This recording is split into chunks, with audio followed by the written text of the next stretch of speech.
We are breaking down our quarterback tier list and our tight end tier list. If you guys are watching this on Sunday, I'm sure you guys have your draft coming up. Maybe it's today, maybe it's next weekend. We got the wide receiver rankings tier list out for you yesterday. We had the running backs tier list out for you a couple days ago. Now we need to talk about the onesie positions. Of course, we have tons of strategy content relating to this position group, but we are going to tell you now kind of who to draft, which quarterbacks, which tight ends we're actually going after. So if you receive some value from this video, leave a like, subscribe, all that good stuff. Danny, how you doing?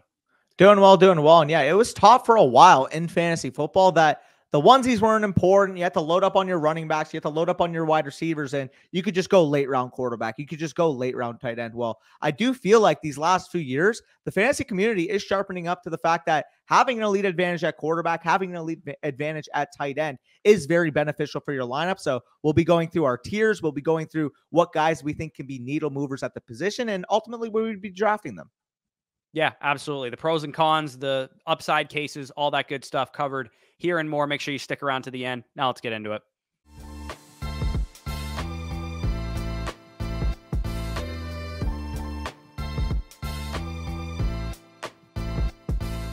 All right, so we are now into the quarterback tier list, top 16 or so quarterbacks. If you guys are playing in 12-team, one quarterback leagues, these are probably the only guys you want to be drafting. The rest of these guys outside of this range are going to be more so streamers. If you guys are in 10-team leagues, probably even, the top 12 guys are the ones that you're concerned with. If you guys play in standard leagues, in the other video that I talked about the other day, quarterbacks tend to have more value. If you guys are in super flex, of course, quarterbacks have more value. And if you guys have any kind of big play bonuses or, bonuses to quarterback scoring, definitely keep that in mind. So the top tier of quarterbacks, Josh Allen, Patrick Mahomes, Jalen Hurts, all bring something a little bit different to the table.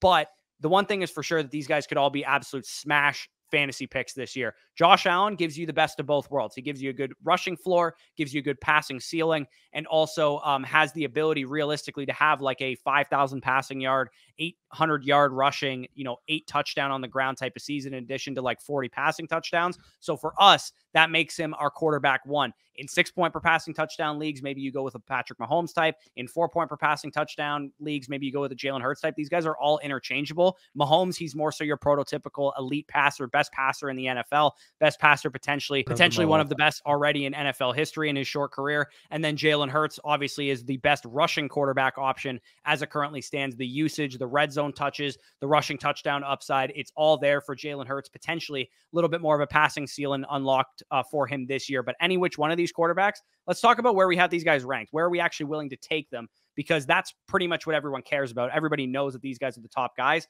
I have Josh Allen, Patrick Mahomes, and Jalen Hurts back to back to back in my rankings, 18, 19, 20. I think you should be willing to spend a mid to late second round pick on these quarterbacks.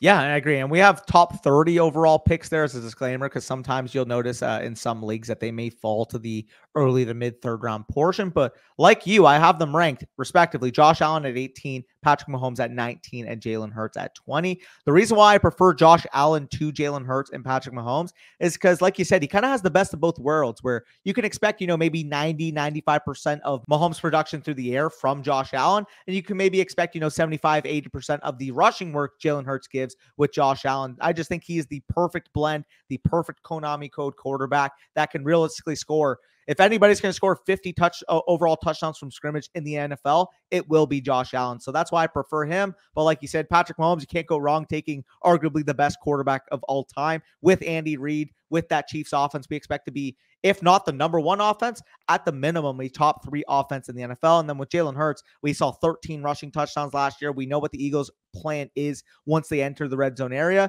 is going to be a lot of Jalen Hurts. So with Jalen Hurts, we know the offensive situation. We know that he can maybe even take a further step as a passer, year 2, finally developing into that elite guy. And of course, from the rushing perspective, 700, 750, 800 rushing yards with 10 plus rushing touchdowns is in the range of outcomes. And speaking of, the rushing ceiling, I think we can move on to the next tier. Basically the Jalen Hurts before Jalen Hurts. I'll let you take it away with Lamar Jackson.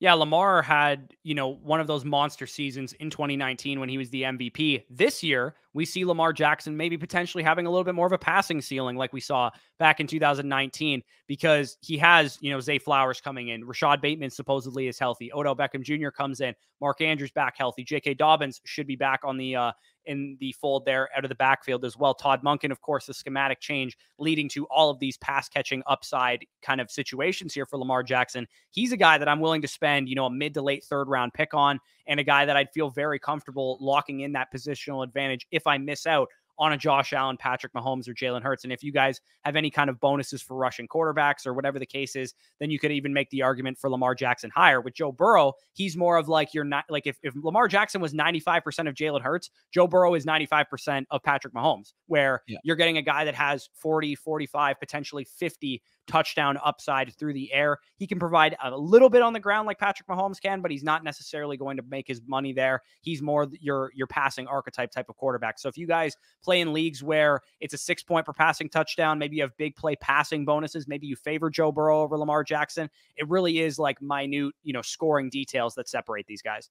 Yeah, absolutely. I mean, you could make the argument that in real life football, 6 point passing touchdown leagues, that Patrick Mahomes and Joe Burrow may just be the two best quarterbacks to have, given the offensive situations and given the passing volume we could expect. However, because of the lack of rushing, I don't think you can reasonably put Joe Burrow up there with the top tier. And with Lamar Jackson, a little bit more volatility in the passing game, that you can't put him up there with that top tier. So guys here, again, we have listed as top 50 overall picks. They are 3-4 turn level guys in our rankings. Lamar Jackson as my 30th overall player. Joe Burrow as, I believe, my 35th or 36th overall player at this current point. But I do think, like I mentioned with the top tier guys, they more so will find their home in the fourth round area of a lot of your guys' drafts. And if that is the case, I do think they're all very good values at their current spots. Realistically, you're going to find that we're at least at market, if not above market, with these top 7 overall quarterbacks. And speaking of the top 7, we can get into these next few guys with Justin Fields, Justin Herbert, and Trevor Lawrence. Yeah, these guys all kind of bring something different to the table as well. Justin Fields, again, if Lamar is 95% of Jalen Hurts, then Justin Fields is 95% of Lamar Jackson, who's 95% of Jalen Hurts. They're all, it's the holy trinity. These guys are the top, rushing quarterbacks: Jalen Hurts, Lamar Jackson, Justin Fields. Justin Fields is the worst passer of this group, but he does have, like Lamar Jackson, an upgraded weapons cast around him with DJ Moore coming in.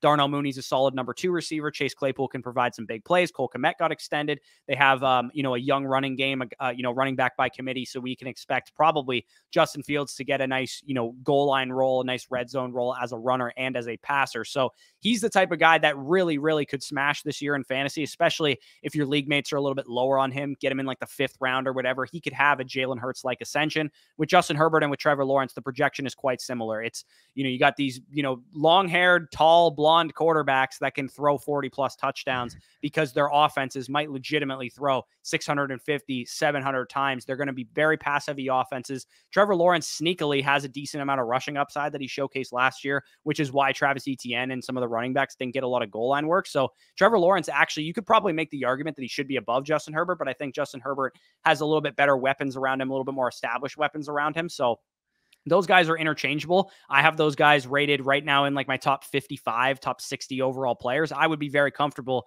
taking them at the 4-5 turn. If you guys, start your draft running back, wide receiver, running back, or running back, wide receiver, and you want to grab yourself a positional advantage at the late 4th round, early 5th round area, any one of these quarterbacks make a lot of sense. 100%. Maybe you're at the 4 or 5 turn, you get Mike Williams at the end of the 4th, and you want to stack him with Justin Herbert. I think that makes a lot of sense. It's funny that you mentioned that they're kind of cut from the same cloth. Obviously, Herbert may be a higher passing ceiling given what we've seen thus far, given the weapon groups there. But I do think that Trevor Lawrence, 6th in MVP odds, could have that passing ceiling, of course, as well. I think with Trevor Lawrence, you're kind of looking at, if he hits his, upper 10th percentile type of outcome, like his high end ceiling, you can make the case he's kind of just baby Josh Allen with what he's able to do with his legs as well. Yeah, and the next guy that we have in the next tier is kind of like, you could realistically make the argument that he belongs in this tier with Deshaun Watson, who we just have, like, where we have him rated is like as a 7th, 8th round pick. And he's one of my favorite values at the quarterback position, because I do think you're getting relatively comparable ceiling production with Deshaun Watson to the rest of these guys. The only problem is, and why he's a little bit lower, is because we have the risk of, the fact that he was not very good when he last played. And, we still have Nick Chubb in that backfield. He could siphon away a lot of the touchdown production of that Browns offense. So Deshaun Watson, a little bit more risky, but I do think if you guys are in in a room that likes to punt quarterback or whatever, Deshaun Watson might come in a massive value. We have him rated as like a 7th, 8th round pick. I've seen him go in the 9th, 10th round in some home league drafts. Yeah. And Deshaun Watson at that value is absolutely phenomenal. And if you told me right now, would I rather spend the 2-9 on Patrick Mahomes, or would I rather get Deshaun Watson in the 9th round and fill out the rest of my roster pretty much while I wait on my quarterback? Obviously, Mahomes is a higher ceiling. Obviously, Mahomes is a safer projection. But when you're talking about like a 7-round discrepancy, it shouldn't be that large. It should be like a 4 or 5 round discrepancy. I just remember kicking myself in my own home league, a 6-point passing touchdown league. I saw Joe Burrow make it to me at the 311. I'm like, okay, you know what? Quarterbacks are going to go early. I already saw, 4 or 5 quarterbacks go off the board by my pick. End up selecting Joe Burrow. Well, it just so happens that, like you said, with Deshaun Watson, he can fall in home leagues, ends up sliding to the 9-12. If I had known in hindsight that Deshaun Watson would be there at the 9-11, probably would not have pulled the trigger on Joe Burrow, although we've just mentioned he's worth that pick. Deshaun Watson, maybe it's the off the field stuff. Maybe it's because he looked bad when he came back last year, but a lot of home leagues won't share the same sentiment as us, that he just flat out has the ability to be a 30+ passing touchdown quarterback that can rush in 400, 500 rushing yards any given year. Yeah, absolutely. He has the upside to really pay off at his price tag. So if we're talking about the best quarterback value of these top 7 quarterbacks, definitely it's Deshaun Watson. And also, this is the cutoff. Watson is the cutoff for the teams that I would only draft with 1 quarterback. So if you guys are in a 1 quarterback league and you draft one of the guys that we just talked about, I would not draft the second quarterback. Even if it's an upside swing on, Anthony Richardson or a Kyler Murray or somebody like that, you're probably better off spending that upside swing at other positions because you're already banking on one of these guys to be your top guy. Don't make the mistake that I talked about in that, Buffoon League Mates video of drafting Justin Herbert and then grabbing Geno Smith later on in your draft for Justin Herbert's bye week. Just don't do it.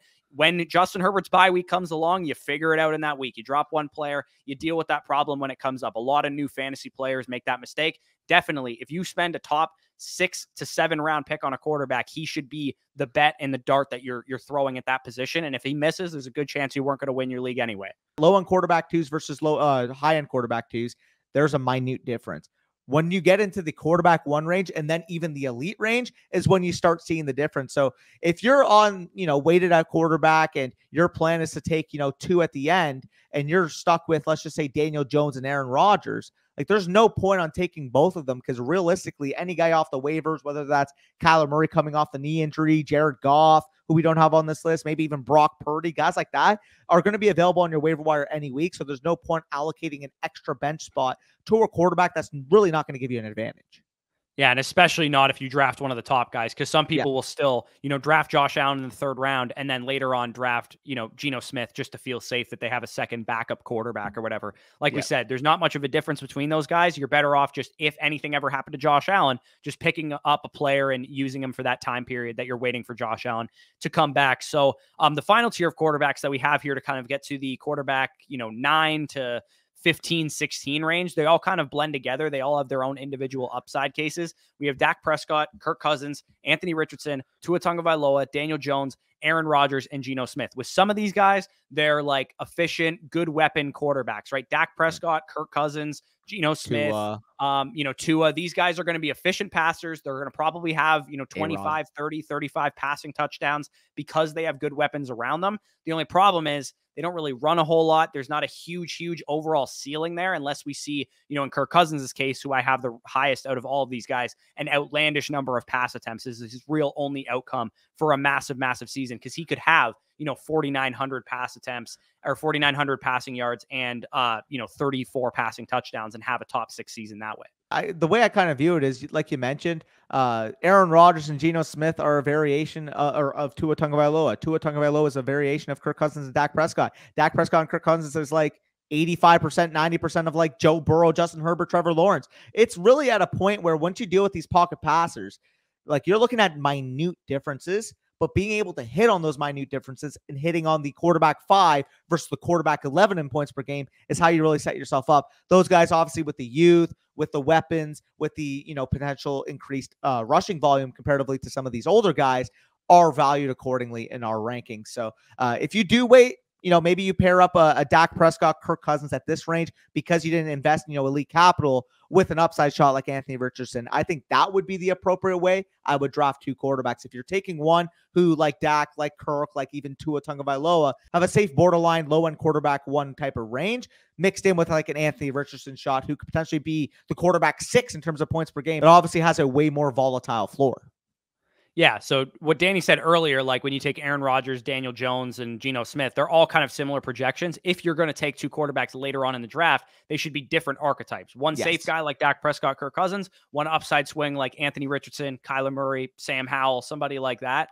Later on in your draft. So again, these guys all have differing ceilings, differing floors. Anthony Richardson, of course, going to be a rushing monster if he, takes a big step as a rookie. Daniel Jones also contributes quite a bit as a rusher as well. Aaron Rodgers, efficiency darling. We think the Jets will probably be a better offense this year, but there's really not a huge difference between Rodgers, Geno, Dak, Cousins, all these guys. They're all kind of blending together. So that was the quarterback rankings. Before we get into the tight end position tier list of this video, when we go through the top 12 of that position, we want to have a big shout out to our sponsor, Manscaped, and you guys will be hearing that message right now. Attention fantasy football fanatics. As draft season approaches, do not neglect the most important draft pick of all, your game balls. We all know how injuries can ruin your season, so let Manscaped take care of that Reggie Bush of yours with advanced skin-safe technology that we all know and love. This should guarantee that you have a smooth ride into the playoffs. The leaders in below-the-waist grooming have created a championship lineup with their Performance Package 4.0, and it's time for you to do the same. Join the 9 million men worldwide who trust Manscaped and get ready for kickoff by going to manscaped.com. Using promo code BUSH, you can get 20% off plus free shipping with our promo code BUSH. I've been a long-time user of Manscaped even before they were a sponsor to this show, and I do not trust anybody else with my below-the-waist grooming situation. Inside their Performance Package 4.0, you will find their Lawnmower 4.0 trimmer, Weed Whacker ear hair and nose hair trimmer, Crop Preserver ball deodorant, Crop Reviver toner, Performance Boxer brief, and a travel bag. Slotted at quarterback, the Lawnmower 4.0 trimmer is here to guide you on the journey to trim your body, your balls, and even your A-gap. This 4th generation trimmer also features a cutting-edge ceramic blade to reduce grooming accidents thanks to their advanced skin-safe technology, and the Lawnmower 4.0 has a 7,000 RPM motor, a new multi-function on-off switch to engage a travel lock, and it is even waterproof so you can use it in the shower. The Lawnmower 4.0 also has 4,000K LED spotlight brighter than Bryce Young's future in the end zone with the Carolina Panthers. The Performance Package 4.0 also features the Weed Whacker, which is the ultimate flex. It'll run through your ears and your nose hairs like Aaron Donald runs through your favorite quarterback. The Weed Whacker is also waterproof, uses a 9,000 RPM motor, 360-degree rotary dual blade system.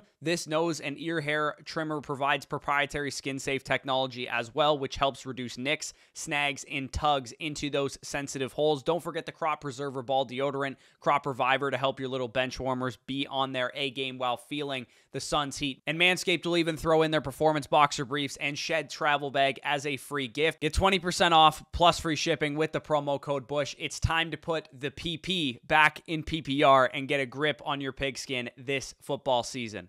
All right, big shout out to Manscaped. We are now into the tight end tier list, and there is a lot to dissect with this position. As I broke down a couple days ago, the tight end position, if you can hit on it, actually is a much better onesie to invest in early. But the key distinction there is the quarterbacks are much safer projections, and they're not going to bust at as high of a rate. Historically, we are much better at predicting the best quarterbacks in the league for fantasy than we are the best tight ends in the league. But that comes with the added caveat that if you can predict the right tight end, he can absolutely smash. And it's not just drafting a Travis Kelce early. It's also TJ Hawkinson types who are going in the mid tight end 1 range last year who finished as top 3 options. It's also, George Kittle types a couple years ago when they break out and have these monster seasons. So obviously, Travis Kelce's our tight end 1. Not breaking any news there. He's an elite pass catcher. He's a future Hall of Famer. He's tied to Patrick Mahomes. We can move on, but where are you drafting this guy is the question that people are going to have. Amongst which wide receivers are you taking him over? Amongst which running backs are you taking him over? I would say it depends on scoring format. If you have any kind of tight end premiums,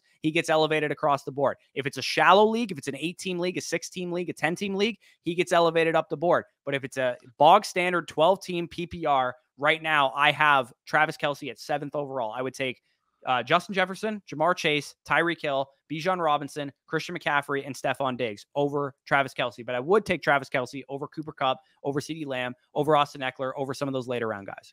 The only minute difference I have is that I have him at 9th overall, and I would take Cooper Kupp and CeeDee Lamb over him. The reason why I have him more so as a back end, mid to back end first round pick versus the high end to mid end first round pick we do see across the industry is simply because I do think the gap between him and the guy we have in the tier of his own behind him, Mark Andrews, is much less than the consensus makes it seem out. Because I do think that there's a range of outcome where Mark Andrews can just flat out outscore Travis Kelce this year. Mark Andrews more so viewed as a 24 to 28 in a lot of people's rankings. He's currently my 24. I do think the 15 ranking discrepancy I have between Travis Kelce and with Mark Andrews is probably one of the lower differences you'll see across the industry. But in terms of Travis Kelce, it is kind of funny how I've always had him higher in my rankings. And now we kind of flip-flop this year because you have him higher. But I do think if you're getting him, anywhere past realistically the 4th, 5th overall pick, he's very plausible. The only concern I have, I can't personally take him over the young ascending running backs and wide receivers that I do think have a 20 plus PPR point per game ceiling when I can get Mark Andrews around the guys that maybe have a 15 point per game outlook. Yeah, I'm not gonna say some shit like, oh, he's older and he could fall off. I haven't seen anything to suggest that that's gonna happen. So until it actually happens with Travis Kelce, I'm just gonna give him a pass, knowing that he's a future Hall of Famer and one of the best pass catching tight ends that's ever played the game of football. All I'm really concerned about with Travis Kelce realistically is opportunity cost. How high do I have to draft this guy? Because realistically, you could make the argument he's the safest projection outside of Justin Jefferson and Jamar Chase in the entire first round. Legitimately. You could make that argument for me right now. Him, Diggs, and Lamb are those clean, safe projections that if you guys are risk-averse drafters and you don't want to miss on your first-round pick, that's who you go after. So Mark Andrews, we already kind of talked about. We could talk about him as a top 30 overall player. You have him at 24. I have him at 24. So for us, he's actually a top 24 overall player. We're willing to draft this guy, in the late portion of the second round, early portion of the third round. And with Mark Andrews, he has the real legitimate upside to outscore Travis Kelce because he literally did it 2 years ago. He has already done it in the past. When the Ravens threw over 600 pass attempts in 2021, he was the tight end 1 in points per game. We expect this Ravens offense, like we talked about with Lamar Jackson, to throw the football more. And Mark Andrews, even though he has more target competition, is still the clear alpha number 1 of this team.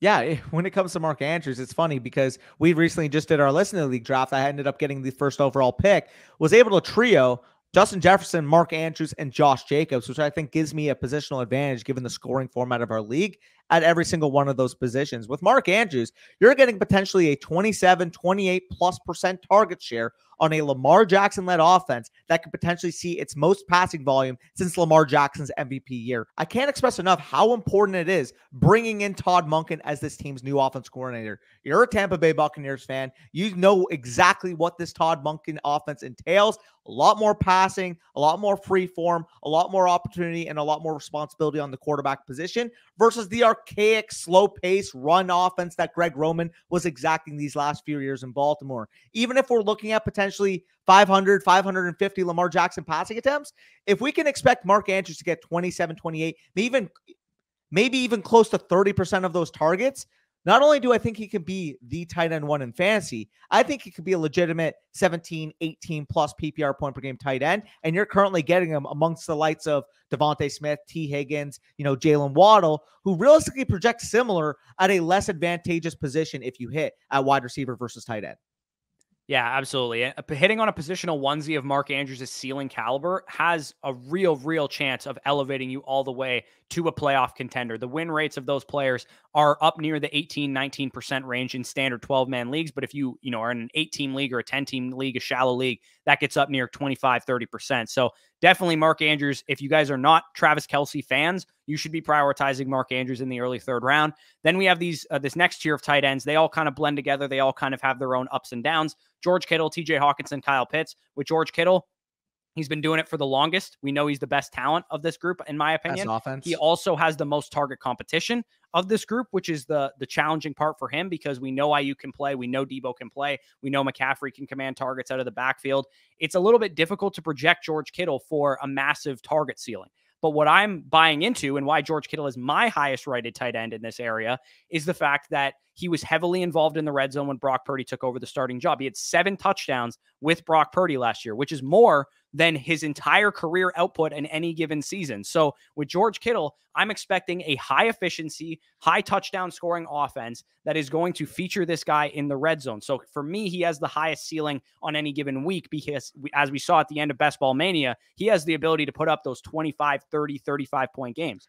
Yeah, and like we mentioned with the quarterback position, this is the pick your flavor type of tier where with George Kittle, you're getting the real life talent level. I think both of us clearly view this guy as the most talented of this group amongst TJ Hawkinson and Kyle Pitts. You're getting the offensive situation. You're giving the potential scoring opportunity that the San Francisco 49ers can give you.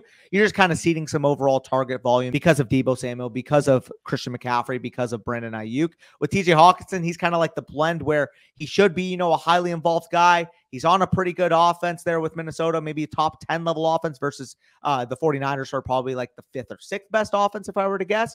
But with TJ Hawkinson, we saw what he was able to do last year as the tight end 3 overall in fantasy. And with Kyle Pitts, it's the complete inverse of those guys where we're not really optimistic about the offense, though we're kind of higher than the consensus as a whole. But the reason why we value Kyle Pitts in this tier, he has the opportunity by far to have a 27, 28, 29% involvement in this team offense. Similar to Mark Andrews, similar to Travis Kelce, the only downside there, of course, being the fact that the Atlanta Falcons simply won't throw the ball like some of those teams will. Yeah, and like Hawkinson's the least talented of this group, but if you told me if you dropped Kyle Pitts and George Kittle into TJ Hawkinson's situation, they might be this tight end 2 in fantasy, and they might be in a tier with Mark Andrews there at the early 3rd round portion. So it's all what you like, right? If you want the easy projection, high target volume guy, go with TJ Hawkinson. His offense is going to throw 650, 700 times. If you want the guy that has the high efficiency, that's proven it in years past, go with George Kittle. If you want the upside swing, who, by the way, is going the latest of this group, because, in a vacuum, definitely George Kittle and TJ Hawkinson are over Kyle Pitts. But knowing that I can get Pitts in round 6 versus Hawkinson in round 4, maybe you want to just, punt round 4 tight end, don't take TJ Hawkinson and go for Kyle Pitts later on in the draft. He has the most upside from the fact that he's used the best of these guys. We all get on Arthur Smith all the time about usage of Kyle Pitts and usage of this and usage of that, but he's used on the outside. He's used down the field. He literally led the position in deep targets last year, having only played 10 games. We're talking about a guy that legitimately has the upside to catch long touchdowns at the tight end position, which is pretty much unheard of at this position group. So with Kyle Pitts, he's the upside swing. He's the guy that come round 5, come round 6. If you guys are maybe playing it safe for the first 4 rounds of your draft, he's the guy that I think you can access that, league winning season with, that high win rate season with, if you want to take the shot on him. And like we said, we are higher on this Atlanta Falcons offense than most people are. We think that Bijan Robinson was the missing piece to this offense. And even though they're going to run the ball more than most offenses will, the pass attempts that they do have are going to be very efficient. This touchdown issues that Kyle Pitts has had throughout the course of his career will probably start to go away once you have to worry about number 7 in the backfield in the red zone. Well, it's a very concentrated offense. Like with San Francisco, obviously, everybody's going to say, oh, too many mouths to feed. We're obviously not under that belief because we view if you're a talented player, you will command the ball. But it is a little bit of a concern in terms of his overall target share ceiling in regards to George Kittle. Whereas with Kyle Pitts, you know exactly where the ball is going to go any given play. It's either going to Kyle Pitts, it's either going to Drake London, or it's going to Bijan Robinson. There's no other ancillary factors on that team that really scare you from the main 3, the main trio that should run that Falcons offense, which is why I do think he deserves a spot in this tier. Yeah, absolutely. It wouldn't shock me at all if between Bijan, Kyle Pitts, and Drake London, we're talking about 70% of the Falcons targets next year. It would be pretty insane if we got, 28% target share from London, 27% target share from Pitts, 15% target share from Bijan. It wouldn't shock me one bit if we saw something like that. So the next tier of tight ends that we have here are, kind of a mix because one of them's safe and one of them's risky, but one of them has a high upside and one of them has pretty low upside. So Darren Waller is the risky one, and he has the highest upside because like Travis Kelce and like Mark Andrews and potentially like Kyle Pitts, he has probably the next best chance to lead his team in targets. He has a legitimate barren wide receiver core there in New York. It's a bunch of little guys. It's a bunch of unproven guys. Darren Waller has led his team in targets before when he was with the Raiders, and he was a very, very productive tight end when he was there. We've also seen this offseason, this preseason, this training camp, that the team is very high on Darren Waller, and they're going to feature him in the passing game, and we've seen that in preseason games. The problem is Darren Waller hasn't been able to stay on the field, and he's a little bit older at this point in his career. We also don't know how Daniel Jones will react in this system in his second year. There's some question marks about this Giants offense, but the major question mark with Darren Waller is, can he stay on the field? With Dallas Goedert, I have no questions that he is going to be, the third target in his offense. It's going to be a great offense. The Philadelphia Eagles are going to be able to move the ball. They're going to be scoring a lot. But the problem is, I know for a fact that he's not going to out-target A.J. Brown and Devontae Smith. Yeah, and it's funny because we were mentioning this in the quarterback segment of this video, but if George Kittle is 100% of George Kittle, it's almost like Dallas Goedert's like 85, 90% of him, where he represents the same thing. He's a good player. We expect the offense to be good, maybe lower comparative passing volume to some of the top passing attempt teams in the league. But at the end of the day, if you just want a good player on a good offense, you're usually going to be good. Yes, the ceiling is a question mark. Maybe I don't see him passing a guy like TJ Hawkinson, George Kittle, Kyle Pitts, etc. if all of them stay healthy. But do I think it's a pretty much lock he will finish as the tight end 5 to 8? I do. Yeah, and Goddard, tight end 5 to 8 for Goddard, it'd actually be like a pretty good performance. Like you said, he's not going to be a high ceiling guy, but he absolutely could be, 600 yards, 8 touchdowns, be your locked and loaded every week starter tight end on any given week. Yep. Whereas Darren Waller and Kyle Pitts are a little bit more volatile. They might not end up becoming every week starters at the tight end position if some of their cons start to kind of come to light, where Dallas Goedert wouldn't shock me at all if he outscored both of those guys. It also wouldn't shock me at all if both of those guys crushed him in scoring in their upside scenarios as well. So once we get outside of this range, this is the range where I'm okay taking a second tight end for upside later on in the draft. Similar to what we said with the quarterback position, you want to do it properly though. You don't want to take Pat Freiermuth, who we have ranked here. I have ranked the highest of this group. I think you have a little bit of a different group here.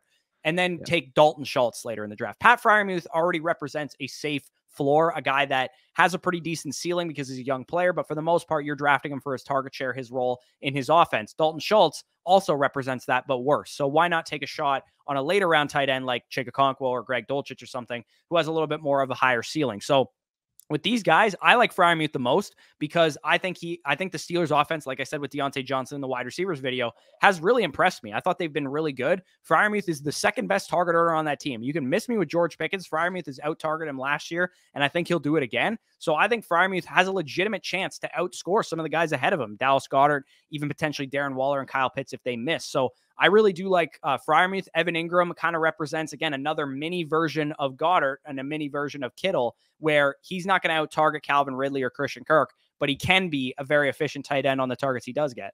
Yeah, same thing with David Njoku, who I actually have ranked highest of this group. Obviously, we've mentioned how high we are on this potential Browns offense with the Deshaun Watson bit at the quarterback section. But David Njoku showed last year that if he's fully healthy, he could be that, mismatch in the red zone, big athletic tight end option, can dominate the seams, can contribute yards after catch. And I do think if he had not gotten hurt last year, we could have potentially seen a tight end 4, tight end 5 overall finish from David Njoku. So I do think if this offense, like if Deshaun Watson gets back to 30 plus passing touchdown form, we could see an outlier David Njoku 10, 11 touchdown year, which could prop him up into that mid tight end 1 range. So for me personally, again, he's my 8th overall player. Pat Freiermuth 9th.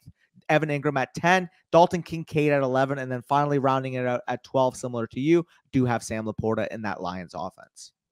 Yeah, and with those two rookies, I'm sure people are going to have a problem with us rating them over Greg Dulcich, over Dalton Schultz, over Cole Kmet, over Tyler Higbee, over Gerald Everett. Again, the tight end position is very, very fluid. If you wanted to take those guys over these guys, I'm fine with it. I'm simply making the bet on these rookie tight ends as both of them were very solid prospects. Both of them had really good film. And both of them, more importantly, appear to be starters for their team at this point in the offseason. Dalton Kincaid playing with the starters in preseason games. He was a first-round NFL draft pick. The Bills had no other pass catchers on the board worth that selection. All the wide receivers were gone. There wasn't a running back worth that selection at that point in time. So they went with the best pass-catching weapon available, which probably was Michael Mayer, but Dalton Kincaid also very good in that avenue. So I really do like the fit there. I think he can work over the middle of the field. They don't have Isaiah McKenzie anymore. They're starting slot receivers like Deontay Hardy. There's a good chance that Dalton Kincaid is their slot receiver. He's the guy that takes over that role. Gabe Davis and Diggs are the guys on the outside. Kincaid can absorb some targets over the middle. And then with Sam Laporta, I mean, the second this guy entered camp, he was the starting tight end. He was getting the night off in preseason games because he's the starting tight end for this team. There is nobody else in this offense other than Amon-Ra St. Brown. And Sam Laporta was a very talented prospect who commanded a high level of targets at Iowa. So there's a good chance that Sam Laporta can be an every week streamer. And potentially with both of these guys, we could be talking about top 5 to 7 ceilings. Yeah, absolutely. With Sam Laporta, we know Amon St. Brown's going to threaten for 29, 30, 31% of the Lions' targets. But with Jamison Williams suspended for the first 6 weeks of the season, with Jahmyr Gibbs, of course, also being a rookie in his own right, there's the opportunity that Sam Laporta is at least the third, if not the second overall option on this offense, on an offense that we do have top 10 level expectations for, given what Jared Goff showed last year, given what Ben Johnson represents as a play caller.